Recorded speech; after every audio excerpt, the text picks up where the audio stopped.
Meron po akong 12 tips paano tayo makakaipon ng pera. Lalo na sa kabataan, kailangan maaga pa mag-iipon na tayo ng pera para sa ibang araw, mas yayaman tayo. Tingnan nyo ha, medyo kakaiba tong tips ko. Marami to sa sarili kong experience na tingin ko mas babagay sa masang Pilipino. Number 1, huwag magyayabang. Huwag tayong magyayabang sa social media. Huwag natin pakita yung gamit natin, kahit anong naibili natin. Huwag po. Kasi unang-una, lalo kang mayabang, lalo kang mauutangan. Tsaka magiging negative ang tingin sa inyo ng tao. Imbis na tutulungan ka, isasama ka sa proyekto, sabi, mayabang na yan, mayaman na yan, hayaan na natin siya. Mas gusto pa nila na mag-fail ka kasi nga sa mga pinopost mo. Number 2, iwas tayo sa emotional buying.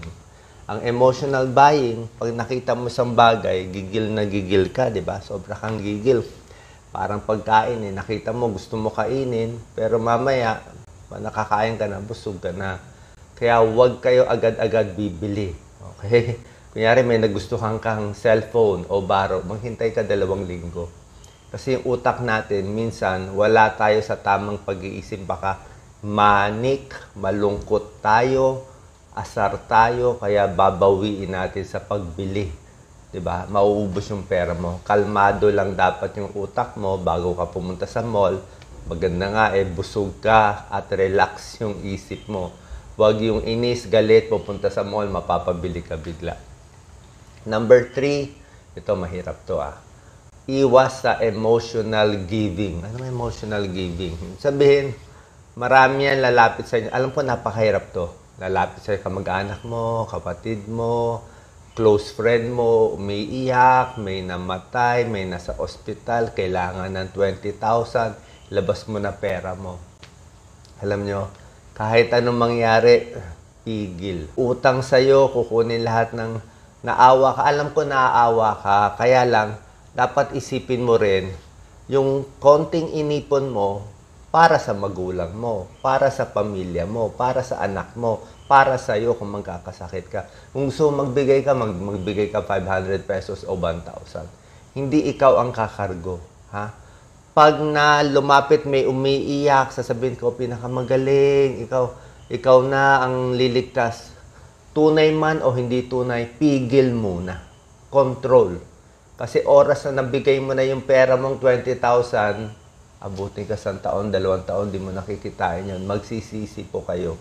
Magsisisi kayo. Kasi kahit anong mangyari, dapat control ka. Bawat miyembro ng pamilya, may nakalaan lang na pera para sa kanya. Pag inubos mo lahat kay tatay ang pera mo, paano na yung anak mo? Pag inubos mo sa isang anak, paano na yung isang anak? Emotional giving, ingat. Control. Masakit yan. Baka masasabihan ka na masakit. Number 4, huwag magpapabola. Okay, ang daming lalapit sa'yo, lalo na ngayon, sa panahon natin ngayon, baksak ekonomiya, ang hirap kumita, ang daming lalapit sa'yo. Pag may lumapit sa'yo, 99%, kukwartahan ka, isasali ka sa project, may kailangan sa'yo, lahat ng pambobola na makukuha mo yan. Minsan, gagamitin pa pag-ibig o baka nililigawan ka kunwari, pero in the end, lugi ka pa rin. Diba? Ang pag-ibig, bihira ang forever. Ang utang, forever. Pero yung pag-ibig, malabo. So, in the end, malulugi ka. Common sense, ha? Diyan na i-scam, Sa pamilya, sa liligaw kunwari, diba? Baka may gwapo o may maganda, lalapit sa'yo, oy, pahinginan nito. Nauto ka na Tapos bibigyan ka ng dramang kwento. Tunay man o hindi tunay yung kwento, hindi mo dapat ibigay yung ipon mo kasi para sa buhay mo yun Ikaw lang naman mag-aalaga sa sarili mo. Number 5, mag-enjoy sa murang paraan. Diba? Yung iba, alam ko, mahilig mag-travel, lalo na yung may kaya konti, mag-abroad. Alam nyo, pwede ka naman mag-enjoy ng murang paraan maglakad sa park, magpunta sa isang lugar, o gusto mo sa Tagaytay, o sa isang probinsya ninyo, 'di ba? Mahirap kasi talaga kasi yung isang travel mo napakamahal. Magkano gagastusin ng pamilya sa isang travel? 50,000, 100,000 sa abroad. Pag tinipid mo lang yon, mag-enjoy ka sa murang paraan, malaki matitipid mo doon. Number 6, pilitin huwag umutang. As much as possible, kahit anong mangyari. Sabi mo, hindi, kailangan ko umutang eh. Kailangan ko easy. Sabi ko sa'yo, sinabi ko ba madali ito? Kasi pag may mindset mo na may utang ka sa isang tao, habang buhay ka na may utang eh. Sabi mo, babayaran mo next month, 2 months, malabo na yun. Pagdating ng 2 months, may iba ka ng uutangan ulit. Mauubos. Ang bilis mawala ang pera. Ang pera lumilipad yan. Kaya hanggat kaya, hanggat di naman kailangan, na hanggat hindi naman ICU na life and death na, pilitin mo wag talaga umutang. Okay? Kung meron mautang, konti-konti. Kasi karamihan ng utang mo, hindi mo na mababayaran yun. Hindi mo na mababayaran. Kahit sabihin mo pa, hindi na yan. May darating na sitwasyon. May magkakasakit, yung anak, natanggal sa trabaho, nagkaroon ng nagbago yung ekonomiya, nag-lockdown. Hindi mo masasabi yan. Kaya, pinakamaganda, walang utang para at least kung ano man yung kita mo, sa'yo na. Kasi kung may utang ka, lagi kang nega. O magtatago ka na sa mga tao, mauubos ang kaibigan mo. Oras na mautangan mo isa, chichismis na yan sa buo. Hanggang bandang huli, wala ka na mapupuntahan. Diba? Alam nga naman magtago ka, isa lang ang mundo natin. Number 7, piliin sumama sa taong makatutulong sa'yo. Ito, napakahirap. Lalo na ngayon, karamihan ng tao talaga, kamag-anak, kaibigan, puro scam na lang eh. Puro gagamitin ka, puro may kailangan sa'yo. Lahat kasi may kailangan pera ngayon eh. Lahat may kailangan pera. Kaya yung taong tutulong sa'yo, bihirang-bihira. Yung taong hindi ka hihingian ng favor, hindi gagamitin ka. Kaya naman lumalapit sa'yo, may kailangan sa'yo eh. Lalapit sa'yo dahil gusto ka, cute ka. Huwag mo isipin yun. Huwag tayo papabola sa ego natin. May lumalapit ang tao, may kailangan. Usually pera, usually tumaas. Ang ending, madalas pera. Sensya na, diretso ako Diretso ako magsalita. Kasi marami sa inyo, ang bilis ma-scam. Kaya puro mahirap. Puro mahirap. Turuan ko kayo man. Ito yung tunay na mindset ng mayaman. Okay? Hindi man kayo yumaman, hindi kayo malulugi. May ipon ka konti. Bahala ka na kung gaano kayaman naabutin mo. Number 8, alisin ang big amounts na gastos mo. Ano yung big amounts? Tingnan mo, saan ba nang gagaling? Baka big amount sa gadget, big amount sa gamit, o yung salamin na, alam mo, may salamin, may iba nga dyan, mahirap, pero yung salamin nila parang 20,000. Ano kailangan yun? Pareho lang ang UV light nun. O, kita mo nga ako, wala ka gamit-gamit. Diba? Di mo kailangan. Ni-relos nga. Kailangan mo ba na relos? May cellphone ka na. Diba? Ano lang yun? Sabi ko nga, mag-enjoy sa murang paraan. Kung ano yung madali na magpapasaya sa'yo, pwede na. Diba? Ako, makabili lang ako ng magazine, ng comics na mura. Masaya na ako eh. Diba? Baka may mura pa. So, alisin yung big amounts. Ano man yun? Pinaplano mo ilan anak nyo. Diba? Kung anak mo, 4, 5, 6, kaya mo ba buhayin? Kaya mo buhayin? Kami nga, 2 lang ang anak namin eh. Kasi alam ko, hindi ko kakayanin din ganun karami. Tsaka gusto ko tumulong sa maraming tao. Kung may time ako itutulong, ay doon na sa anak ng iba. Kaya hanggang 2 lang anak ko. So yan, ilan ba ang kabit nyo? Sa mga lalaki, maraming kabit, mahal. Diba? Ilan ba alagaan mo, gadgets mo? So yung big amounts ang dapat mong tanggalin. Okay? Number 9, syempre, common sense, mas malaki dapat yung ipon kaysa gastos. Kung kinita mo, let's say, kumita ka ng 20,000 for the month. Okay, 20,000, ang laki. So, pilit mo pa rin, mas malaki yung inipon mo. Pilitin mo yung gastos mo, 15,000 lang. O, sabi mo, imposible. Walang imposible. O di, humingi ka ng tulong sa isang kapatid mo na para mabawasan gastos dito. Diba? Makitira na lang muna sa isang bahay kung di mo naman kaya mo pa mag-isa. Diba? Work from home na lang. So, dapat talaga meron kang paraan. Okay? Na yung ipon mo, mas malaki sa gastos mo. Tapos, kahit kumikita ka ngayon ng malaki, huwag mo uubusin. Huwag mo isipin, nakikita ko ngayon, ubusin ko. Hindi. Ipitin mo para kung sa susunod na taon, na buong taon wala kang trabaho, buong taon depressed ka, buong taon may nagkasakit, meron kang dudukutan. Meron kang dudukutan. Okay? So, mag-ipon more than gastos. Pagdating sa investment, alam mo anong tip ko sa inyo sa investment? Sa akin pag hindi naman kayo genius, hindi naman tayo matalino, huwag na kayo mag-invest. May scam lang kayo. Maraming magagalit niya. Siyempre, lahat gusto mag-invest ka para makuha pera mo eh. Diba?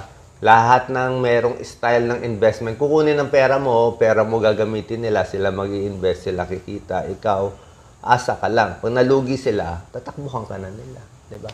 Kung hindi naman tayo matalino, diba? Huwag na tayo mag-invest. Kung matalino ka, pwede ka mag-invest.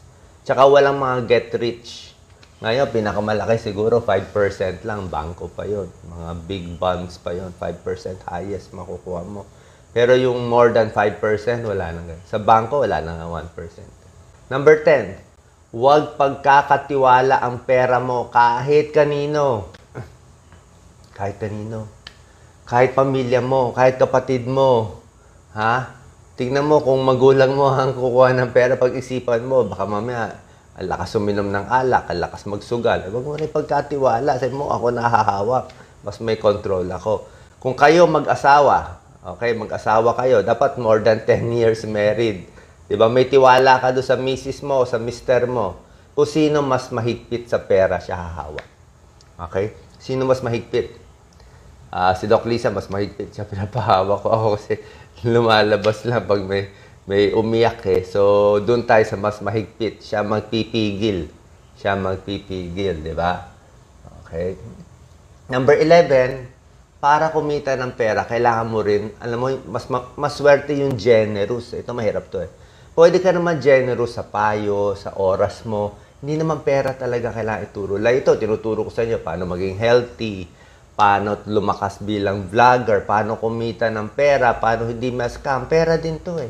Oras din naman ginugugol ko dito, imbis na oras na pagkakakitaan na iba. Ito, dito ko nilalagay. So, pwede ka maging generous sa ibang bagay na para sa kanila may halaga na rin. Kasi pag oras na, kung mayaman ka, kung ganito pera mo, di mag-generous ka ng konti. Diba? Yung tamang-tama. Mas maganda rin yung tumutulong ka. Pero kung konti lang pera mo, tapos ibibigay mo pa, dahil gusto mo, pupurihin ka, mabait yan, matulungin, pero lagi naman bokya, lagi naman lugi. Huwag tayo ganun. In the end, ikaw ay bank account lang. Magkano pera mo, yun lang. Wala kang huhugutan. Huwag kang umasa na may tutulong sa'yo, may kaibigan ka, wala na. Tingnan mo social media, patayan na ngayon. Wala na. Every man, every woman for his own. Kung may tutulong, swerte. Pero kung wala, huwag kang magugulat. Yan ang mundo ngayon. Sorry to say. Number 12. Ito, number 12. Last na. Pinaka-importante ito. Plan long term. Yung control mo dapat long term. Ang ipon mo unti-unti. Para kang nagtatayo na isang house of cards o parang Lego ng pampalaki o bahay. Napakahirap itayo. Napakahirap ayusin ang reputasyon mo. Napakahirap mag-ipon ng 1,000, 2,000, 10,000, 100,000. Napakahirap. Napakabilis gastusin. Gumawa ka na isang building, isang bagsak lang, sunog, tapos na. Mag-ipon ka 100,000, baka 5 taon mo ipunin, gastos ka lang sa cellphone na 100,000 o second hand na kotse, ubus ka na. May humingi lang sa'yo ng 100,000, tapos ka na. Mag-uumpisa ka na naman ng 5 taon kakaipon. Kaya control. Kahit anong mangyari, kahit magpataya na, doon ka talaga. Hindi mo gagalawin. Kailangan marunong ka mag-control. Reputasyon natin. Ang hirap ayusin. Isang bashing lang sa social media, bagsak na lahat. Diba?